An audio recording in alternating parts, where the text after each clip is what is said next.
victims here at Medonic, and we cringe at the thought of what they endured here.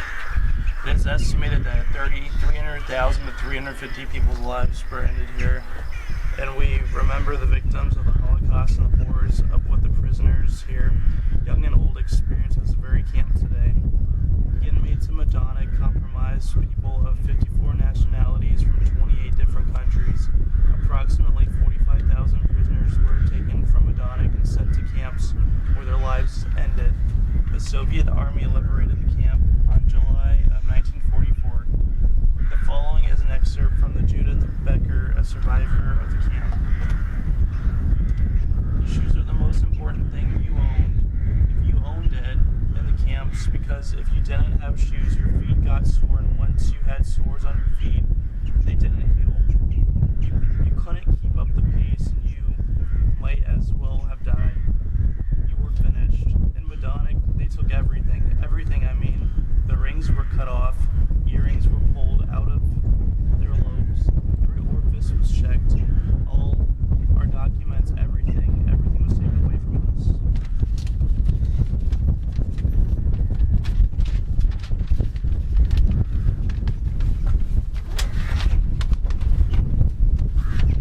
I have walked the straight lines, every turn a right angle, precise, every turn leading to the next much worse than the last. Shadows of the dead confront me, accuse and reduce me, silenced. Step by step, tear on tear, splashing on the stone before my feet. Heart shaped for my heart, for my tear, falling so splendidly upon this stone like my heart.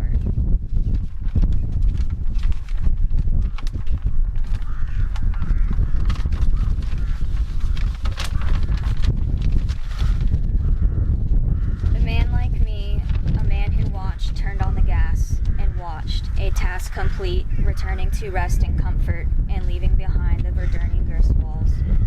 The silent reapproach. A tear on a stone to remind me, green on the walls to remind us, a man like me, a man, with the images in his head to remind him. No rest for him or me, the stone holds our tears, even now. Illustrates us for the suffering those at this camp had to go through. Although they were different, this was nothing more than suffering for humans by humans. This is something we can never forget, for in order for these deaths to not be forgotten, the suffering must never happen again. While we're on camera here, I'm going to continue what I did at Treblinka today to kind of finish off this video. I'm going to ask a couple of people some questions here on camera. Kyle, I'll start with you because you're right here. Now you've been to 3 camps. Your reflections, your impressions on the similarities, the differences, or was it what you expected? This is a lot more what I expected, to be honest. Everything's very still intact, and you look around, and it's pretty hard to not imagine being here. It's pretty realistic compared to where we just were earlier today. Just, standing next to these ashes right here and seeing bones, it's you. It makes it very real, and to think it wasn't that long ago, it's pretty heartbreaking. It's not ancient history, obviously. No. You consider, I was born in 46, the war ended in 45, so, it puts it in perspective, and I'm still here. Okay, Parker, you've been to 3 camps the past couple of days. Your impressions? So far this one has to be the most intense. It was really real, walking through the barracks and really smelling, the aged wood and the shoes. And it really felt like, you can almost have been here yourself. It was a really intense experience, I have to say, compared to the other camps. Victoria, since you were part of this memory today, well, then we'll get some others. I have to agree. I mean, there's really no way to put it into words.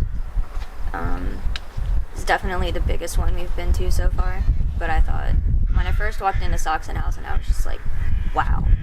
But then after seeing this, it's That one was really small. And we haven't even been to Auschwitz yet. Yeah.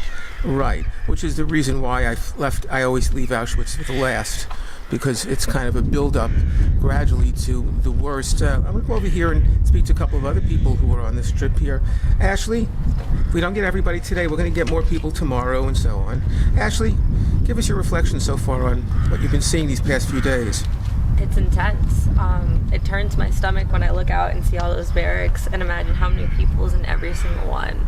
And then walking through the gas chambers and knowing that those people didn't leave. Once they were in, they didn't come out. And it was really intense, and I didn't see it at such a big scale until today. The other camps, whereas Treblinka was more of a memorial, this, you could literally throw yourself back in time and imagine what was happening. Okay, the realism of the things that remain here. Kristen, well, I'll get you to be last today, and then we'll get some more people later on. I think it was a really traumatic experience. The Treblinka didn't bother me so much because I didn't see the crematoriums and stuff. I just saw like graves and things, and like I saw everything that was here, and everything is still intact. And like I kind of like had a mental breakdown and feel kind of nauseated. It just hit me that I can't believe all these people were killed here. Well, understand that you didn't have any kind of breakdown. You had what's called a normal, a human emotion, a reaction. Yeah. It's not a reflection on any particular kind of person or anything. That's human nature, that some of us take it more difficult. I've learned over the years how to hold the tears back. You just don't see them. The first time I was here, that wasn't as easy as you think, and students in the past have had the same reaction you had, so I wouldn't be concerned about it. I always get concerned when I see a student who has no reaction to anything. I wonder how much of a feeling person they are at all. Yeah. Okay. Thank you very much. Okay.